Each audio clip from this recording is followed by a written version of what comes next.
Hello बच्चों, good morning. Welcome to the chemistry class.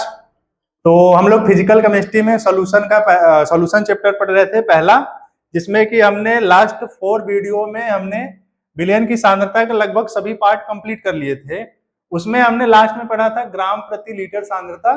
तो उस पर कुछ सवाल है, आइए चेक करते हैं।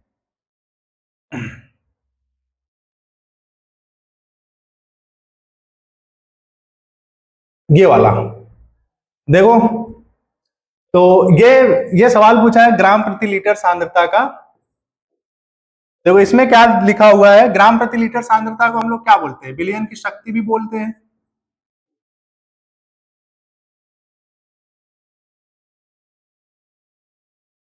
इसको एस से डिनोट करते हैं।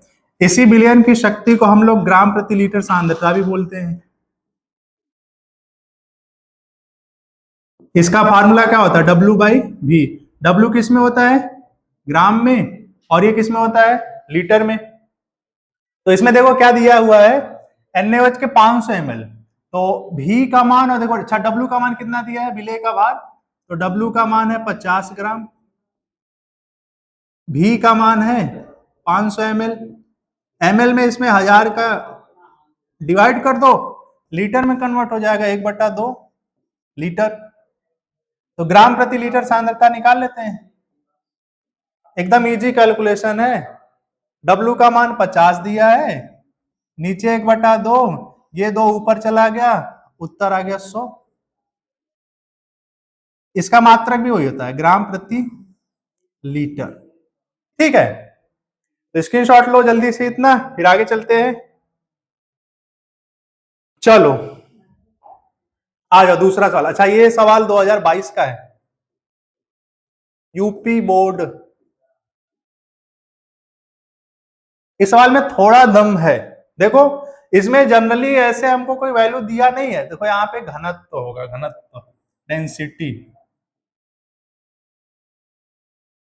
ठीक है, पहले ना, अच्छा एक चीज देखो, हमसे पूछा क्या, ग्राम प्रति लीटर में सांद्रता ज्ञात करनी है। तो हमको क्या चाहिए? W चाहिए, जो भी रहेगा वो ग्राम में आएगा, और हमको चाहिए V, जो भी आएगा वो लीटर में आएगा। तो पहले ये मिल जाए तब तो देखो क्या क्या दिया हुआ है।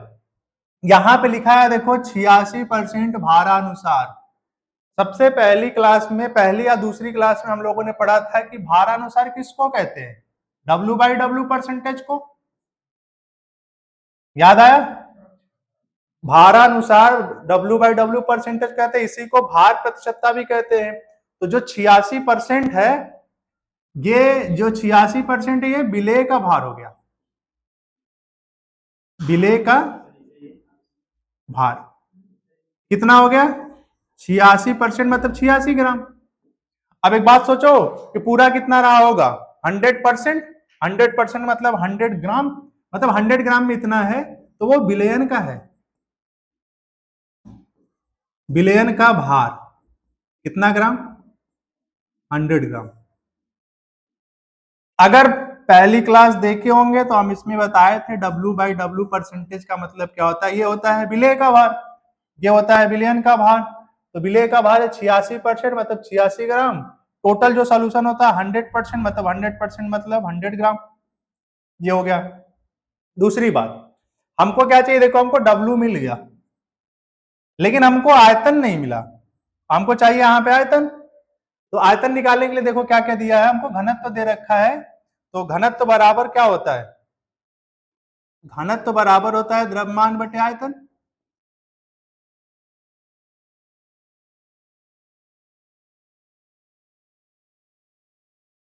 तो आयतन बराबर क्या होगा?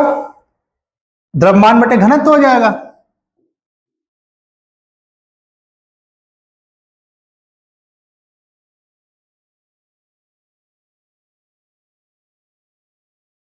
ठीक है, क्योंकि हमको आयतन ही चाहिए। अब देखो ध्यान से सुनो, अगर हमको विलयन का घनत्व दिया है और विलयन का भार दिया है, जिसको हम लोग द्रव्यमान के, देखो केमिस्ट्री में द्रव्यमान और भार दोनों सेम चलता है, फिजिक्स में अलग अलग होता है। फिजिक्स में जो भार होता है वो एक सदिश राशि होता है, और द्रव्यमान जो होता है वो एक अदिश राशि होता है। लेकिन केमिस्ट्री में द्रव्यमान और भार दोनों सेम ही होता है। ठीक है, ये द्रव्यमान, इसको अलग मत समझना। ध्यान से देखो, ये किसका द्रव्यमान है? विलयन का। और ये आयतन देखो किसका? H2SO4 विलयन का। तो बताओ, यहाँ पे घनत्व दिया है ना, देखो ये यहाँ पे जो घनत्व है वो किसका है? विलयन का। यहाँ पे जो भार है, द्रव्यमान किसका है? विलयन का। तो आयतन भी किसका निकलेगा? विलयन का। तो देखो आयतन बराबर यहाँ भी लिख लेते हैं। द्रव्यमान कितना है? 100 ग्राम। देखो इधर घनत्व दिया हुआ कितना? 1.787 ग्राम पर ml।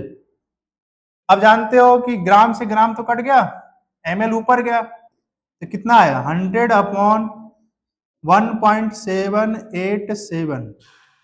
ये पता किस में आया? ml में आया। लेकिन हमको चाहिए किसमें?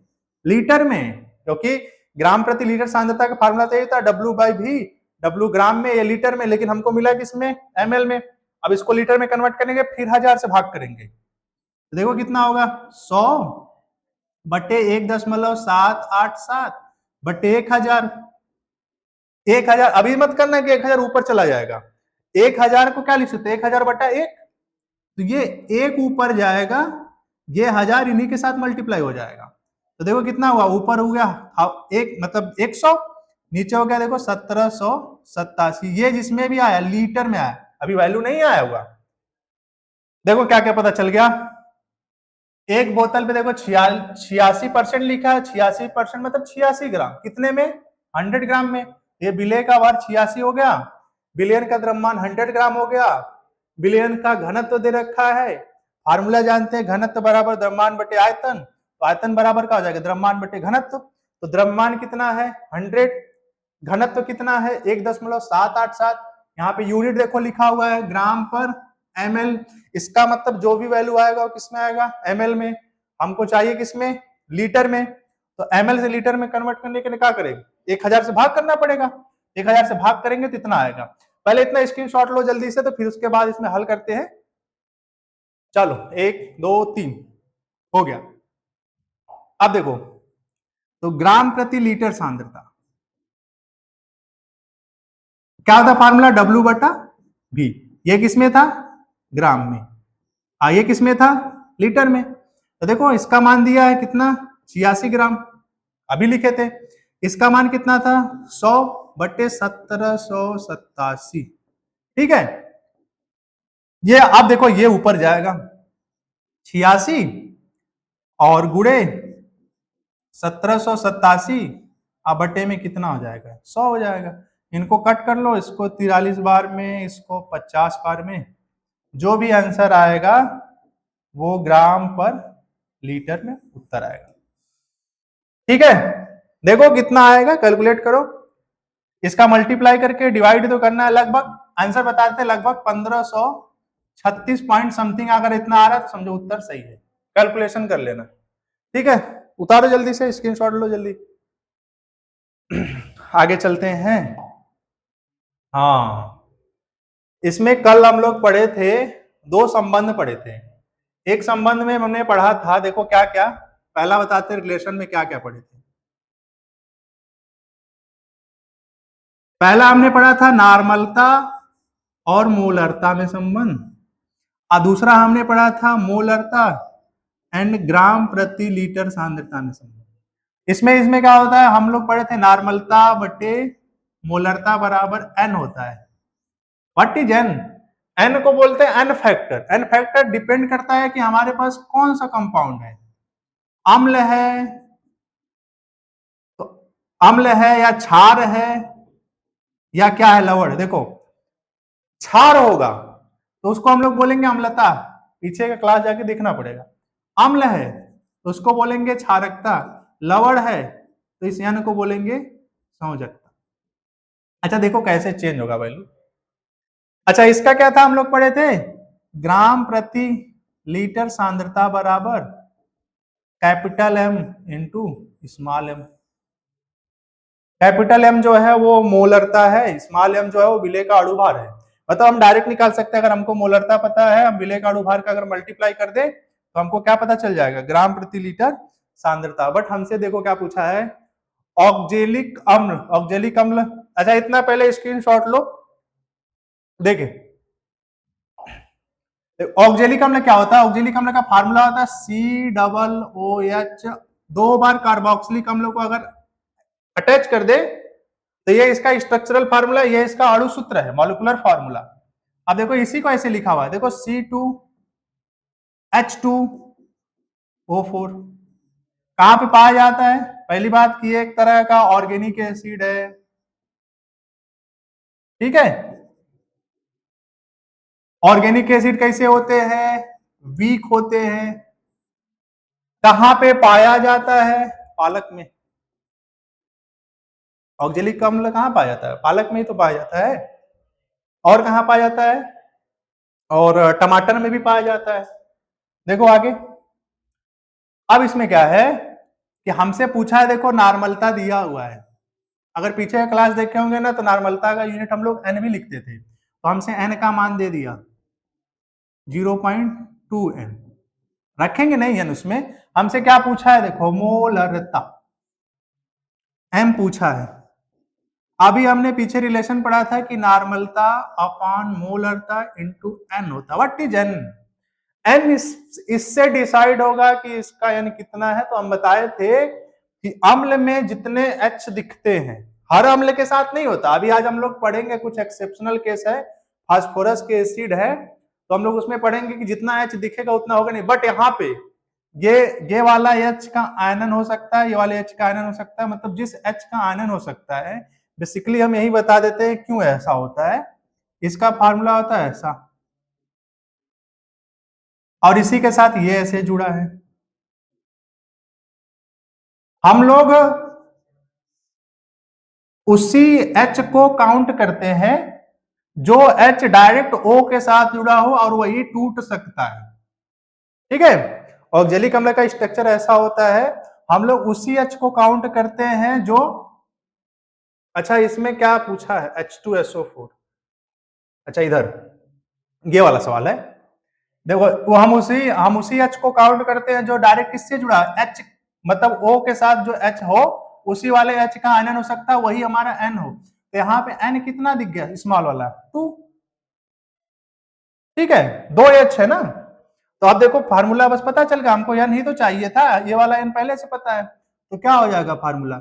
नॉर्मलता, ये यानी नीचे चला आया, और यहाँ पे M चाहिए था। N की वैल्यू देखो 0.2 और इसकी वैल्यू 2m, तो m बराबर उत्तर हो गया 0.1m। बहुत छोटा सा सवाल था, बस इतना, बस उसका एक्सप्लेनेशन है। दो इतना स्क्रीनशॉट लो, फिर उसके बाद आगे दूसरे सवाल पे चलते हैं। सेम टू सेम दूसरा है, अभी फास्फोरस वाला भी हम लोग अभी पढ़ेंगे। चलो हो गया, आ जाओ। देखो एकदम सेम टू सेम है। इसका स्ट्रक्चर कैसा होता है देख लो, कुछ ऐसा होता है।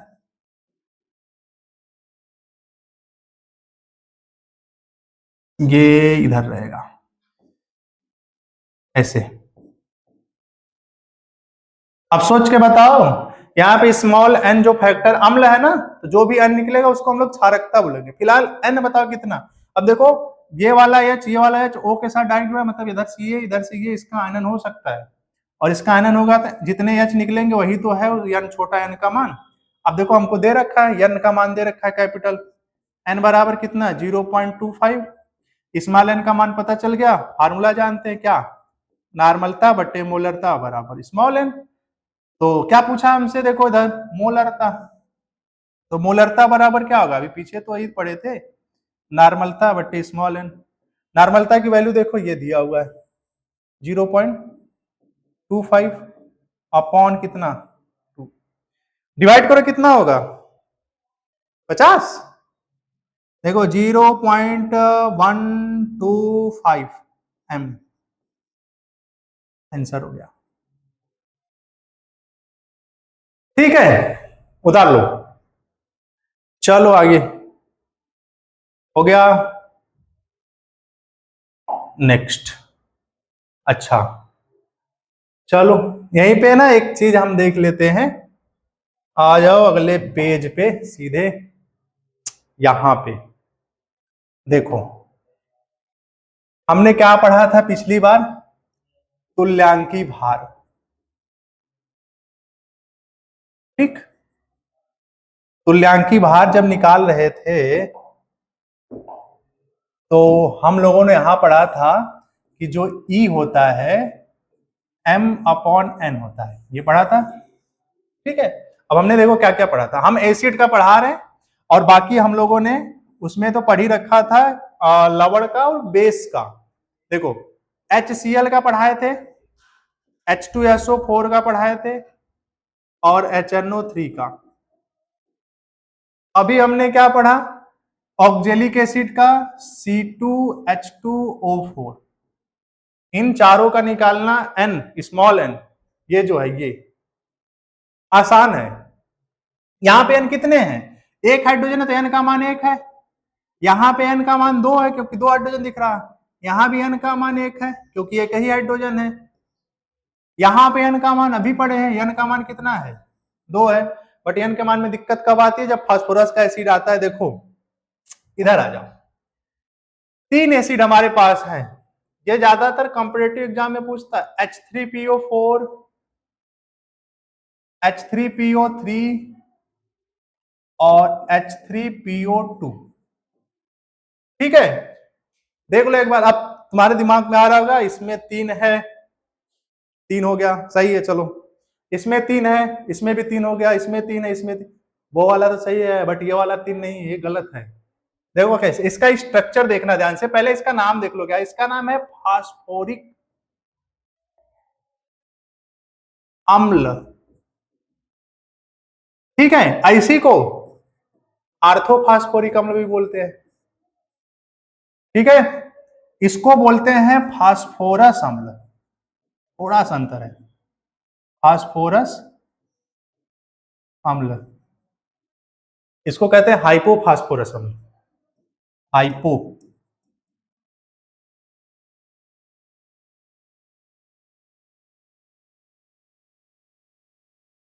ठीक है, ये इनका नाम है। अभी मत सोचना कि यहाँ 3 दिख रहा है, यहाँ 3 दिख रहा है, यहाँ 3 दिख रहा है, तो तीनों में 3 ही है। इसका स्ट्रक्चर देखो, अभी पीछे हमने क्या पढ़ा है कि वही हाइड्रोजन रिमूव होगा जो डायरेक्ट किसके साथ जुड़ा हो, O के साथ जुड़ा हो, और वही हमारा छोटा n निकल के आएगा जो स्मॉल n बार बार निकाल रहे थे। तो इसका स्ट्रक्चर देखो ऐसा बनता है। पहली बात, इन सबको ऐसे ऑक्सीजन के साथ डबल बॉन्ड बना के जोड़ दो। फास्फोरस की वैलेंसी होती है 5। ठीक है, अब देखो कितने ऑक्सीजन बचे, एक ऑक्सीजन जोड़ने के बाद 3 और बचे हुए, 1 2 3। ठीक, इधर देखो कितने बचे हैं, एक तो जोड़ दिया ना, अभी 2 बचे हैं ना, इसको ऐसे जोड़ लो 2। ठीक है, इनमें देखो कितना बचा, एक तो जोड़ दिया, एक ही बस बचा है ना। अब देखो कितने हाइड्रोजन है, जितने हाइड्रोजन है पहले उसको ऑक्सीजन के साथ जोड़ो और फिर जो बच जाए उसको पी के साथ जोड़ो। फास्फोरस की वैलेंसी 5 करनी है, 5 कितने हैं, 3, 1 2 3, बचा ही नहीं। अब इधर देखो कितना है, 3 है यहाँ पे, पहले इनके साथ जोड़ो, अभी भी एक हाइड्रोजन बचा है ना, बाकी पी के साथ जोड़ दो। देखो फास्फोरस का 5 होगा, 1 2 3 2 5, 1 2 3 2 5। इधर भी देखो कितने हैं, 3 है, तो एक तो पहले ऑक्सीजन के साथ जाएगा, बाकी जो बचा वो फास्फोरस के साथ जाएगा। ठीक है, अब एक बात बताओ, इसमें कितने ऐसे हाइड्रोजन हैं जो ऑक्सीजन के साथ जुड़े हैं, 1 2 3, यहां पे स्मॉल n का मान 3 है। ठीक है, तो 3 दिख रहा तो 3 है, बट यहाँ 3 है तो यहाँ 3 दिख नहीं रहा। देखो यहाँ पे ये वाला और ये वाला, अच्छा ऐसा होता क्यों है ये बता दे रहे, ऑक्सीजन और हाइड्रोजन के बीच की इलेक्ट्रोनिगेटिविटी मतलब विद्युत ऋणात्मकता का अंदर बहुत अधिक होता है, इसलिए आसानी से टूट जाता है। लेकिन फास्फोरस और हाइड्रोजन की इलेक्ट्रोनिगेटिविटी में ज्यादा डिफरेंस नहीं होता, इसलिए वो बॉन्ड ब्रेक नहीं हो पाता है, बस यही रीजन है। अब देखो यहाँ का मान, यहाँ पे n का मान कितना है, 2 है, लेकिन देखो दिख कितना रहा था 3, लेकिन निकल के कितना आया 2। देखो यहाँ भी 3 है, बट देखो यहाँ पे सिर्फ एक ही ऐसा हाइड्रोजन है जो ऑक्सीजन के साथ जुड़ा है, तो कितना होगा n का मान, बात समझ में आया। तो ये है, चलो इस पे एक सवाल लेते हैं उसी टाइप का कि वो पूछ ले, नॉर्मलता दे के मोलरता, मोलरता दे के नॉर्मलता। चलो देखो, ऐसे सवाल हमको दे दिया कि 0.55 m H3PO4 विलेन की नॉर्मलता ज्ञात कीजिए।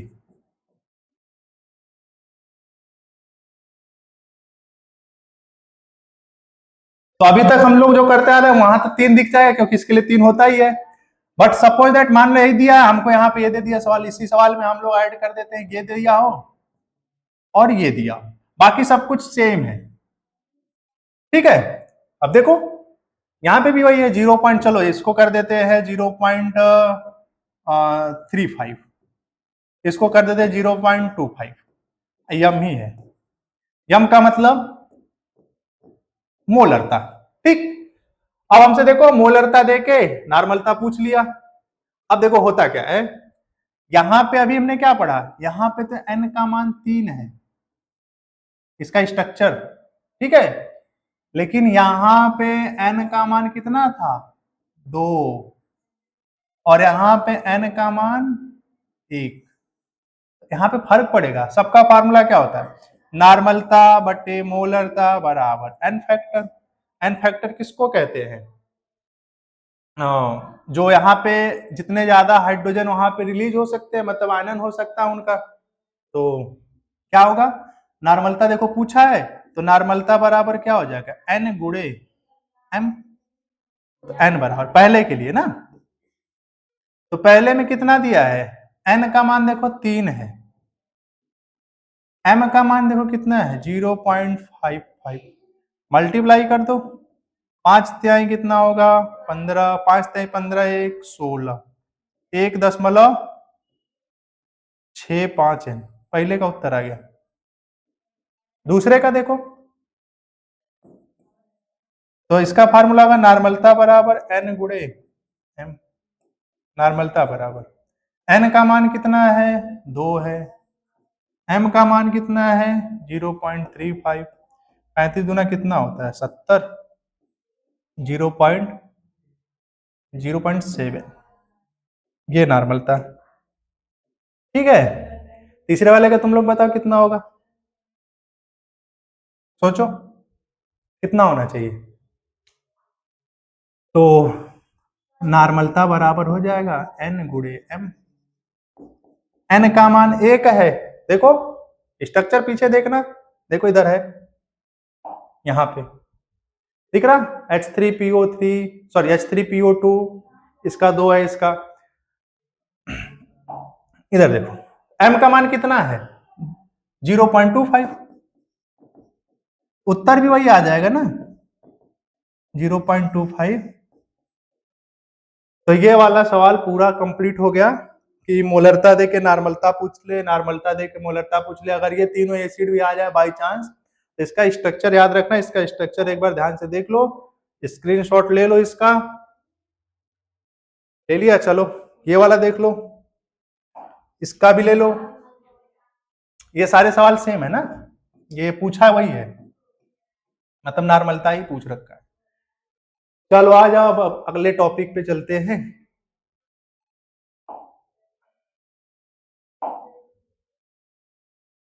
देखो ये वाला, अब देखो इसमें बचा कुचा सवाल है, तो हमसे पूछ रखा है 0.25 n बिलियन की मोललता, यहाँ पे H2SO4, वो ये वाला सवाल में मिसप्रिंट है थोड़ा, ठीक है, यहाँ पे ये नहीं देना चाहिए था, चलो ये वाला देख लो। हाँ यहाँ पे देखो क्या है 16%, देखे दिख दिया ना भारानुसार, तो तुमको यहाँ पे ये W/W भी करके देगा, या वो लिख देगा भारानुसार या भार के अनुसार, तो देखो क्या है 16% मतलब 16 ग्राम, कितना में, मतलब टोटल बिलियन का भार कितना होगा, अरे परसेंट है तो टोटल 100 ग्राम, बिलियन का जो भार है वो कितना है 100 ग्राम, तो बताओ ये बिले है, ठीक है, ये बिले है, ये बिलियन है, तो सोचो विलायक कितना रहा होगा, हम लोग जानते हैं कि बिले और विलायक को मिलाते हैं तो बिलियन तैयार होता है, तो अगर हम 100 में से 16 को घटा दे तो हमको बिलियन पता, सॉरी विलायक पता चल जाएगा, तो विलायक का भार को हम लोग कैपिटल डब्ल्यू लिखते हैं, यहाँ पे लिख देते हैं विलायक। अच्छा एक बात सोचो, हमसे क्या पूछा है? मोललता। मोललता के लिए फार्मूला क्या होता है? मोललता बराबर होता है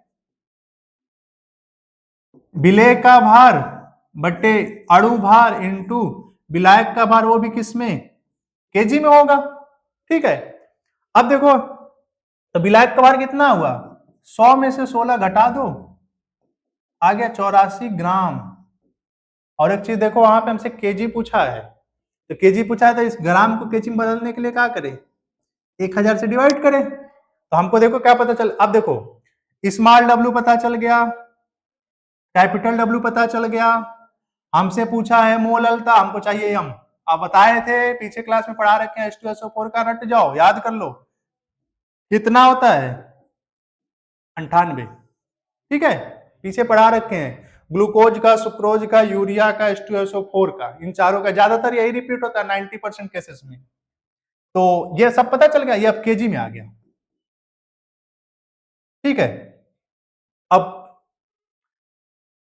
इसके बाद करते हैं भाई, रखते हैं फार्मूले में यहाँ पे। तो W का मान कितना है? 16%। 16% मतलब 16 ग्राम। नीचे कितना? 98। यहाँ पे 84 बटे 1000 होगा ना इतना, ये चला गया ऊपर, तो हो जाएगा 16,000। चलो 1000 ही कर लेते हैं, 98 इंटू 84। ठीक है, इसका मल्टीप्लाई करिएगा, मल्टीप्लाई अब देखो यहाँ पे हम कर देते हैं इसको, चलो अच्छा इसे लिख देते हैं 16 इंटू 1000 बटे 98 84। इसको कट करो 8 बार में, इसको कट करो कितना बार में? 42। इसको 2 से और कट कर दो 4, यह आ जाएगा 21। इसको कट करेंगे 500 बार में, इसको कट करेंगे 49 बार में, लो छोटा हो गया, तो ये हो गया 2000। नीचे कितना हो गया?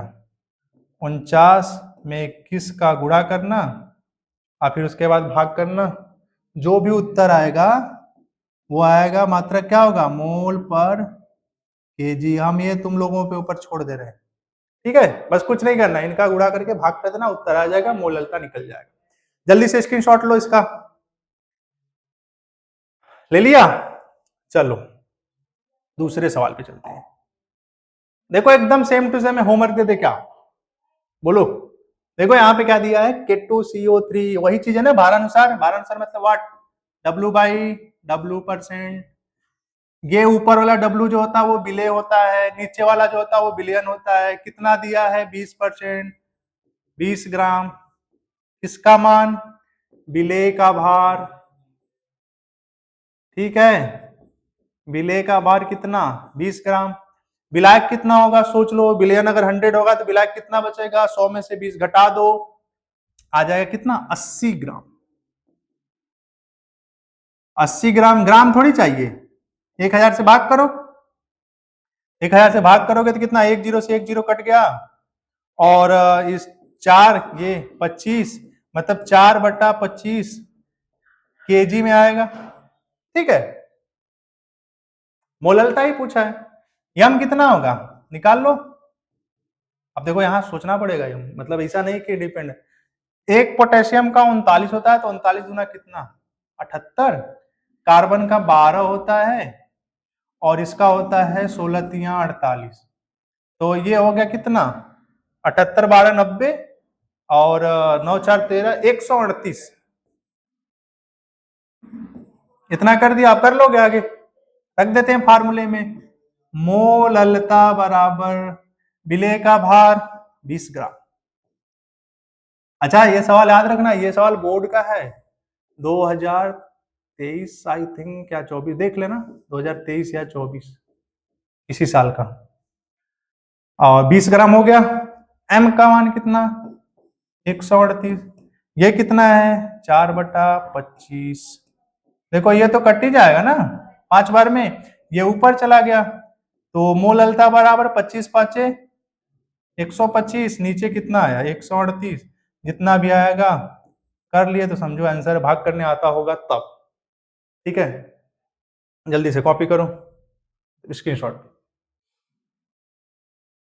चलो अच्छा, देखो अब यहाँ पता क्या पूछा है, ये सवाल एकदम सेम टू सेम पूछा हुआ है, ये भी यूपी बोर्ड जैसा, जितने भी सवाल है ना यूपी बोर्ड के ही है, किसी न किसी साल के, ईयर नहीं याद हमको बट निकाला वहीं से गया। तो पहले ना पता है यहाँ पे क्या पूछा है, 90 ग्राम जल में 5.8 ग्राम एसीटोन घुला है, तो इसमें पूछा है मोल प्रभाज, मोल प्रभाज की गणना कीजिए। तो मोल प्रभाज होता क्या पहले वो तो देख लो। हाँ चलो देखो, मोल प्रभाज, इसी को एक और नाम से जानते हैं, मोल अंश, या अच्छा इसको एक और नाम से जानते हैं, अणु भिन्नांक। ठीक है, इंग्लिश में बोलते हैं मोल फ्रैक्शन। फ्रैक्शन से समझ में आ रहा होगा, रेशियो की बात हो रही है, मोस्ट इंपॉर्टेंट टॉपिक है, लगभग हर सवाल दे ही देता है, कभी कभी ऑप्शनल सवाल दे देता है, लेकिन है बहुत मतलब लंबा खींच के जाता है ऑप्शनल सवाल भी। देखो होता क्या है, सबसे पहले सपोज दैट हमारे पास ना एक कंटेनर है, ठीक है, इसके अंदर हमने भरा हुआ है बिलियन,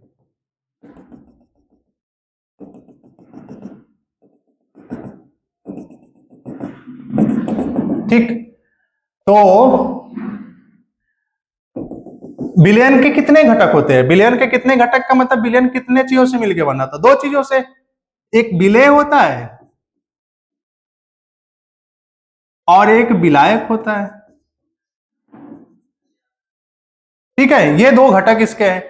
और एक चीज याद रखना, मोल प्रभाज हमेशा किसी एक घटक का निकलता है, या तो विलेय का निकलेगा या तो विलायक का निकलेगा एक बार में, ऐसा नहीं कि दोनों का निकलेगा, क्योंकि अब बताएंगे विलयन का जो मोल प्रभाज था वो 1 होता है, तो या तो विलेय का निकालेंगे या तो विलायक का निकालेंगे। तो देखो होता क्या है, पहले इधर लिख लेते हैं, विलेय और विलायक। तो मोल प्रभाज निकालने से पहले हमको पता होना चाहिए कि मोल क्या होता है, तो मोल का फार्मूला होता है N बराबर W बटा M, मतलब भार बटे अणु भार। सपोज दैट मान के चलते हैं ना कि जो विलेय का मोल निकलेगा हम उसको स्मॉल n मान लेते हैं, अब चाहे तो N1 N2 भी मान सकते हैं, और इसको हम लोग मान लेते हैं कि यहां से जो निकलेगा कैपिटल N है, इसको नॉर्मलता मत समझ लेना, वो मोल ही है, बस वो विलायक के लिए तो हमने उसको बड़ा माना है, ये विलेय के लिए तो हमने उसको छोटा माना है। तो अच्छा फार्मूला अगर बनाओगे तो क्या बनेगा, N बराबर W बटा M, मतलब स्मॉल n बराबर स्मॉल w बट्टे स्मॉल m, तो बताओ कैपिटल N बराबर क्या होगा, कैपिटल W बट्टे कैपिटल M। ठीक है, अगर यहाँ पे अगर कोई कंफ्यूजन भी हो रहा है तो तुम इसको मान लो N1 है, इसको मान लो N2 है, यहां से जो निकलेगा उसको बोलेंगे W1 बट्टे M1, और यहां से जो निकलेगा उसको बोलेंगे W2 बट्टे M2। जब सवाल करेंगे ना तो क्लियर हो जाएगा। ठीक है, तो ये तो हुआ इसका मोल, नॉट मोल प्रभाज। अब देखो मोल प्रभाज होता है क्या, उसके पहले ना इसकी परिभाषा देख लेते हैं ये क्या होता है। ठीक है, देखो मतलब डिफिनेशन,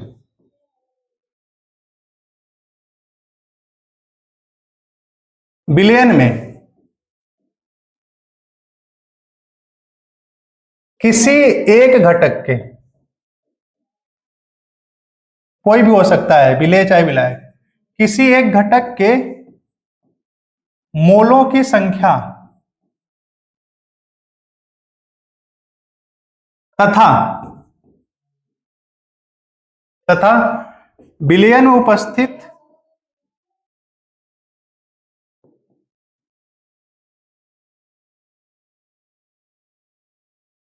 कुल घटकों के मोलों की संख्या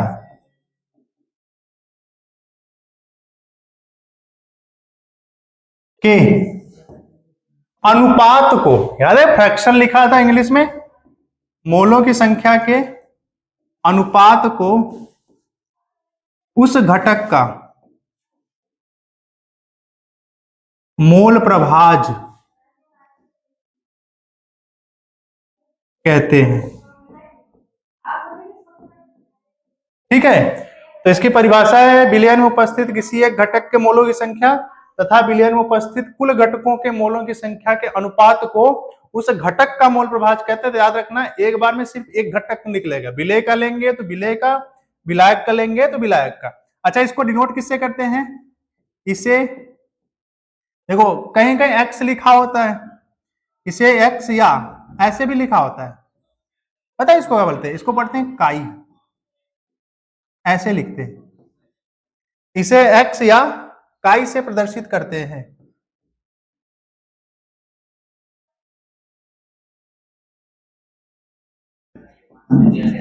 ठीक है, तो इतना स्क्रीनशॉट लो, फिर उसके बाद इसका फार्मूला देखते हैं कैसे बनेगा।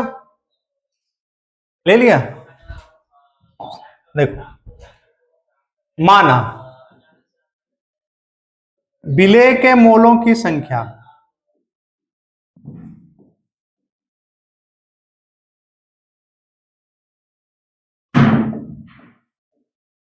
बराबर मान लो स्मॉल एन, छोटा और कम होता है। उसी तरह विलायक के मोलों की संख्या कैपिटल एन। तो बताओ कुल मोलों की संख्या कितना होगा?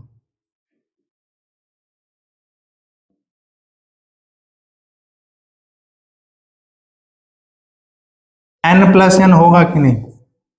ठीक है, तो ये हो गया। पहले हमने मान लिया कि विलेय का मोल स्मॉल एन है और विलायक का मोल कैपिटल एन है, तो कुल मोल इतना हो गया। अब देखो यहाँ पे हम लिख रहे हैं विलेय का मोल प्रभाज, विलेय का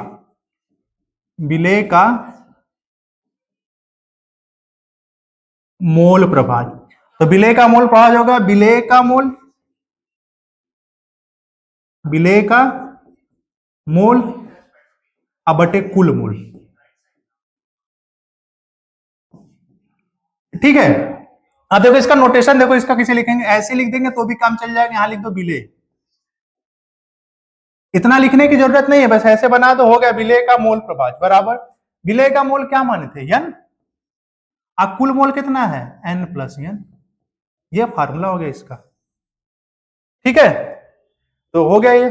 दूसरा देखो, विलायक का मोल प्रभाज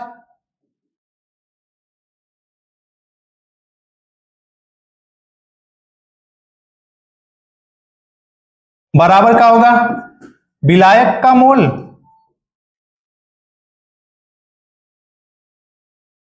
बटे कुल मोल। देखो इसी तरह इसको भी लिख सकते हैं, उतना लिखने की जरूरत नहीं, बस ऐसे बना दो। यहां लिख दो विलायक। तो विलायक का मोल था कितना? क्या माने थे? कैपिटल एन बटे एन प्लस एन। कोई दिक्कत? जल्दी से यहां स्क्रीनशॉट लो, तो फिर इसके बाद देखते हैं कि इसके बाद और इसमें क्या पॉइंट है। चलो देखो, तो ये हो गया विलेय का मोल एन बटे एन प्लस एन।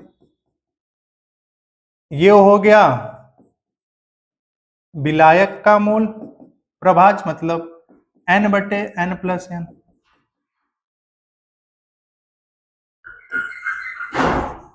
ठीक है, ये तो इसका मोल प्रभाज हुआ, विलेय का विलायक का। अच्छा एक बात सोचो कि विलेयन का मोल प्रभाज निकालना हो तो यहां पे ऐसे, पता है कितना होता है? विलेयन का मोल प्रभाज सदैव 1 होता है। तो क्या करें? विलेयन होता क्या है? विलेय तथा विलायक। इसका मतलब अगर विलेयन का मोल प्रभाज निकालना हो तो विलेय का मोल प्रभाज और विलायक का मोल प्रभाज आपस में जोड़ दें, ये होगा विलेय का प्लस विलायक का।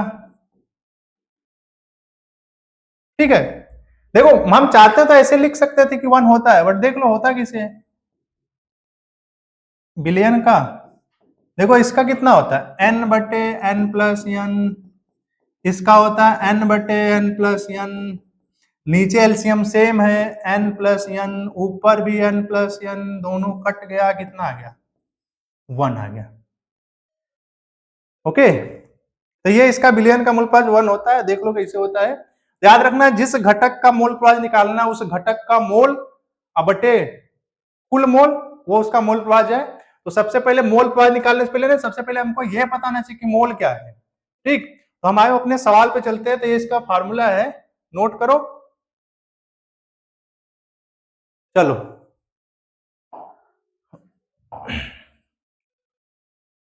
हाँ, ये वाला देखो। अब देखो जैसे करेंगे ना वैसे आप एग्जाम में करके आ सकते हैं। हमसे पूछा यहाँ पे है मोल प्रभाज दोनों का। अगर एक का पूछा हो तो बात अलग है, हम एक का ही निकाल के आएंगे। उत्तर भी हम चेक कर सकते हैं इसमें। तो देखो करेंगे कैसे। सबसे पहले हम बनाएंगे दो कॉलम, ऐसे परीक्षा में भी करके आएंगे। जो जो विलेय है ना, आप विलेय मिला किसी को पहले लिख सकते हैं। हम पहले लिखते हैं ना एसीटोन को, हम बार बार इधर विलेय रखेंगे एसीटोन और इधर रखेंगे जल। ठीक है, हम इसको विलेय माने हैं। विलेय माने क्या है, विलेय है ही, और जल क्या है, विलायक है। इतना बात क्लियर है। अब मतलब ना यहां से जो भी वैल्यू निकलेगी हम उसको मान लेते हैं एन निकल के आएगा। यहां से जो भी वैल्यू निकलेंगे उसको मान लेते हैं कैपिटल एन आएगा। ठीक है, तो देखो क्या क्या दिया है पहले ना वो देख लेते हैं। अब देखो 5.8 ग्राम एसीटोन, तो छोटा डब्ल्यू का मान है 5.8 ग्राम। तो बताओ छोटा एम क्या है, अणु भार। अरे ये निकालने के लिए मोल बराबर भार बटे अणु भार तो चाहिए ना। तो एसीटोन का कितना होता है, एसीटोन का कैलकुलेट करो, देखो कितना होगा। इसका देखो होता है 12, 2 कार्बन 12 दूना 24, और देखो एक और कार्बन है 12 दूना 24, 12 हैं 36। ऑक्सीजन का कितना होता है 16, 36 और 16 कितना हुआ 52, और 52 में 3 और 3 6, 52 में 6 जोड़ दो 58 आ गया। हमको देखो डब्ल्यू पता चल गया, तो यहां से स्मॉल एन पता कर लेते हैं 5.8 बटे 58 बटे 0.1। ठीक है, हमको स्मॉल एन पता चल गया। अब देखो कैपिटल एन निकाले, तो कैपिटल एन के लिए कुछ करना नहीं, बस यही चीज बड़ा कर देना। यहां से कैपिटल डब्ल्यू पता कर लें, कैपिटल एम पता कर लें, तो कैपिटल एन पता चल जाएगा। ठीक है, तो कैपिटल डब्ल्यू देखो कितना है 90 ग्राम। ठीक, देखो ऐसे करेंगे ना तो कंफ्यूज नहीं होंगे, सारा डेटा एक जगह इकट्ठा रहेगा। और इसका मान कितना है 18, जल का 18 ही तो होता है।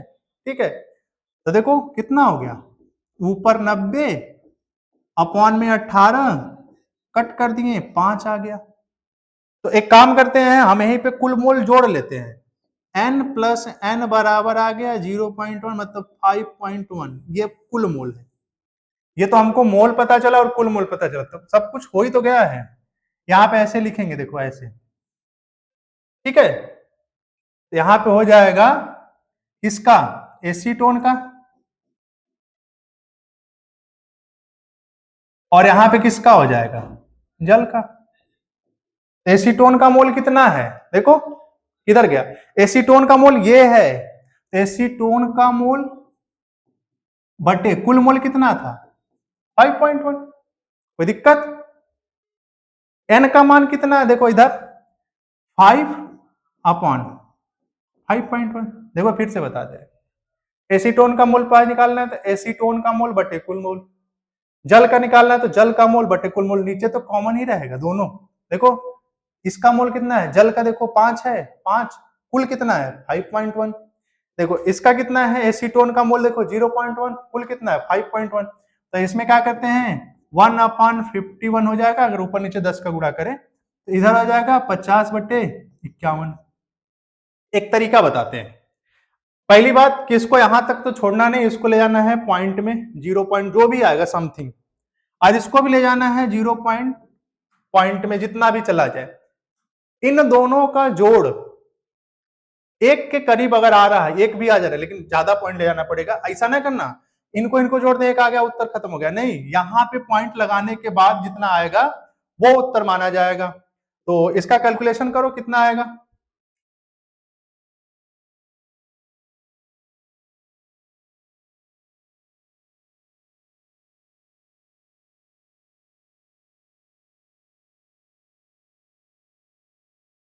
हुआ, तो इसका उत्तर आएगा 0.019 इसका, और इसका आएगा 0.98।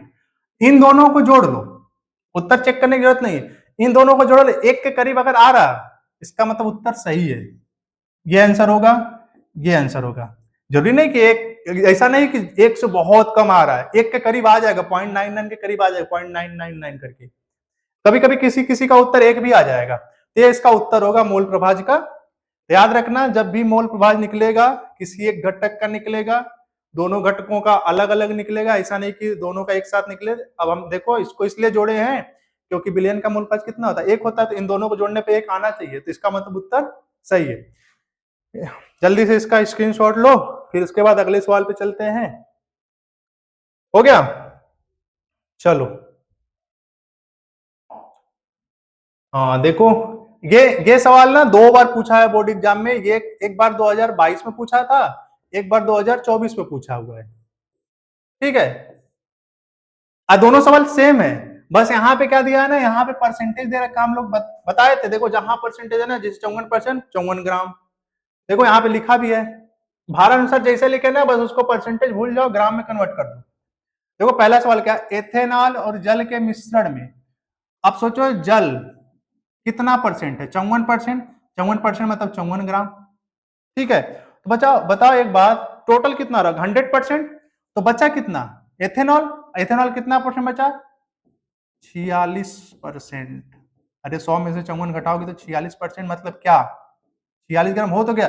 वही सवाल दूसरा पूछा हुआ है, देखो यहाँ लिखा है 46 ग्राम एथेनॉल, 54 ग्राम जल। ये दोनों सवाल सेम है, उत्तर सेम आएगा, लेकिन दोनों अलग अलग ईयर में पूछ रखे हैं, इसलिए देखो हमने अथवा करके लगाया हुआ है।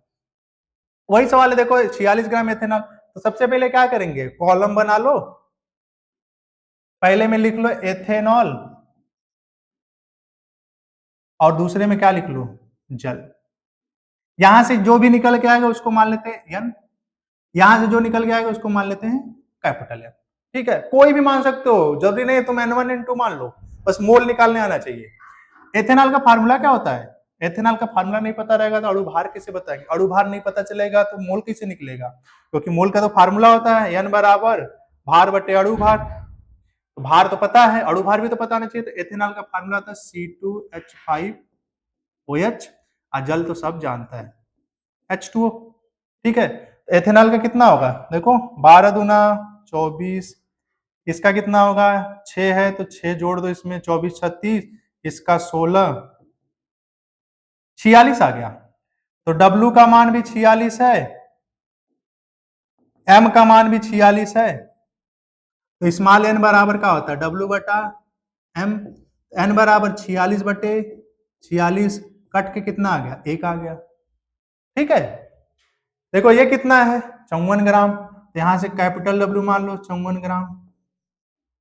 M जानते हैं कितना होता है, इतना तो पता नहीं चाहिए कि 18 होता है जल का अणुभार। N कितना निकल के आएगा, इसमें भाग कर दो, 54 बटे 18, 18 तिया 54। N का मान पता चल गया, कैपिटल वाला स्मॉल n का, तो बताओ n प्लस n कितना आएगा, 1 प्लस 3 बराबर वाट 4, ठीक है। तो मोल प्रभाव निकाल लो, आसान हो गया। मोल प्रभाव किसका है, यहां लिख लो एथेनॉल, यहां लिख लो जल। क्या होता है मोल प्रभाव का फार्मूला, जब एथेनॉल का मोल प्रभाव निकालोगे ना, तो एथेनॉल का मोल बटे कुल मोल, एथेनॉल का मोल है कितना 1, और कुल कितना है 4। देखो एथेनॉल का मोल है 1 और कुल कितना है 4, इसका कितना है जल का मोल कितना है 3 और कुल कितना है 4। अब एक काम करना, यहाँ पे जोड़ मत देना, फिर से मतलब पॉइंट में जाके ही जोड़ना है। यहाँ पे कितना आ जाएगा 0.25, और इसको कट करोगे तो 0.75, इन दोनों को जोड़ दो, एक अगर आ गया तो समझो हमारा उत्तर सही है, उत्तर चेक करने की जरूरत ही नहीं है, ठीक। नोट करो जल्दी से, चलो आगे। स्प्रिट एक मिक्सचर होता है जो वो लाइटर में यूज नहीं होता है, लाइटर, उसमें उसको स्प्रिट बोलते हैं, उसमें एथेनॉल और जल का ही मिश्रण होता है। देखो सेम सवाल है, वहां पे क्या था देखो, अब बताओ एथेनॉल है कितना परसेंट, 50%। यहाँ एक चीज मिसिंग है, मिसिंग नहीं है, वो जानबूझ कैसा दिया 50%, मतलब आपको सोचना पड़ेगा 50 ग्राम भार अनुसार है। बताओ जल भी कितना है अरे 100 में से 50 गया, ये भी 50 ग्राम है। लो पता चल गया, पिछला वाला ही सवाल है। C2H5OH फार्मूला होता है इसका, H2O इसका फार्मूला होता है। यहां से क्या निकाल लो, ये पता चल गया। इसे 2 कॉलम बनाओ, एक में लिखो एथेनॉल, एक में लिखो जल।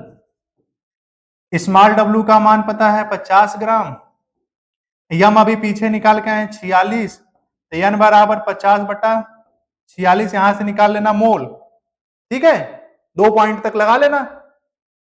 और यहां से कैपिटल W का मान भी 50 ग्राम है और m का मान 18 है, तो कैपिटल N निकाल लेना 50/18। यहां से जो निकलेगा कैपिटल N निकलेगा।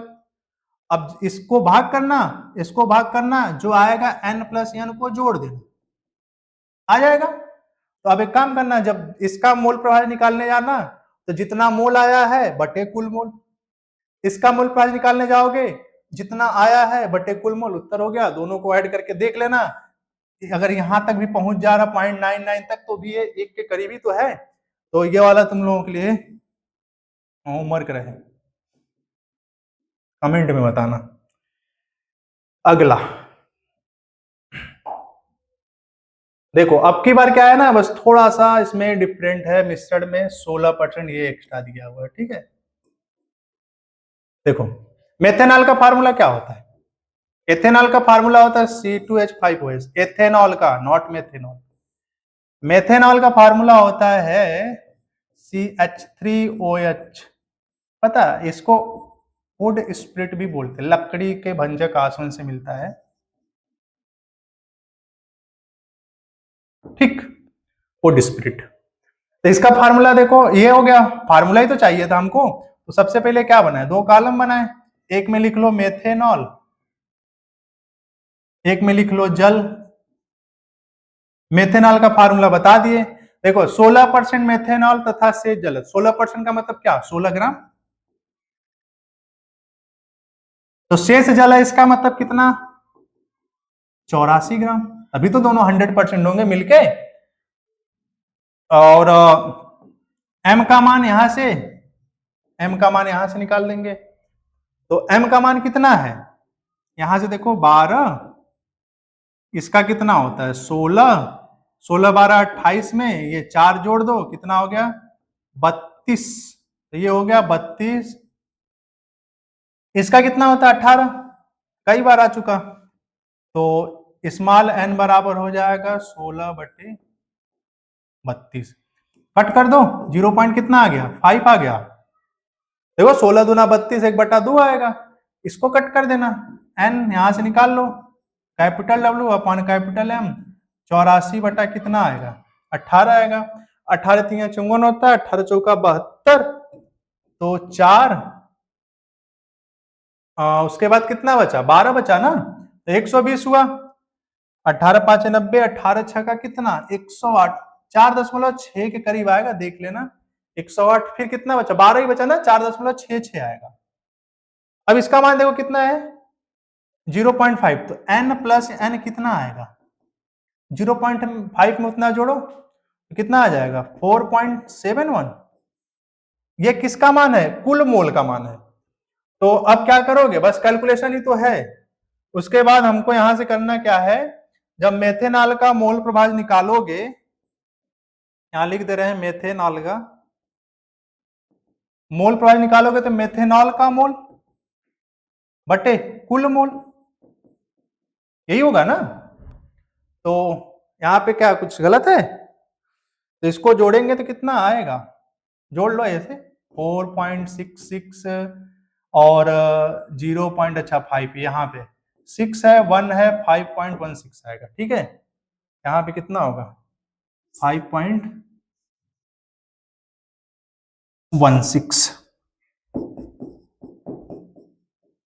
ठीक है, सही है। चलो यहां भी बना लो 0. कितना 0.5 अपॉन 5.16। उसी तरह किसका निकाल लेना, जल का निकाल लेना। तो आ जाएगा 4.66 अपॉन 5.16। इसका उत्तर और इसका उत्तर ये भी होमवर्क में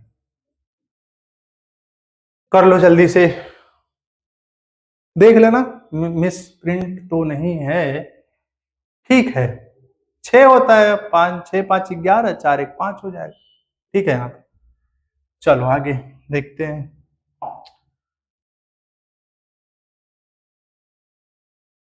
यहां तक खत्म हो गया। अच्छा चलो, यहां इसके बाद क्या है, हमने जितना भी सांद्रता के टर्म थे टोटल कितने पढ़े थे पता? 8 पढ़े थे। उसमें एक और था, मतलब टोटल समझो 9 पढ़े थे। लगभग हमने इसमें 25 प्लस न्यूमेरिकल किए। उसके बाद हमने एक नया टॉपिक भी पढ़ा, मोल प्रभाज का। ठीक, अब इसके बाद हम लोग पढ़ेंगे इसमें अणुसंख्य गुणधर्म, और अणुसंख्य गुणधर्म कितने प्रकार के होते हैं। ये काफी लंबा टॉपिक है। उसके बाद आएगा वान हाफ गुणांक। तो ठीक है, इतना करिएगा, 2-3 होमवर्क है। तो मिलते हैं अगले वीडियो में। यहां तक के लिए बहुत बहुत धन्यवाद।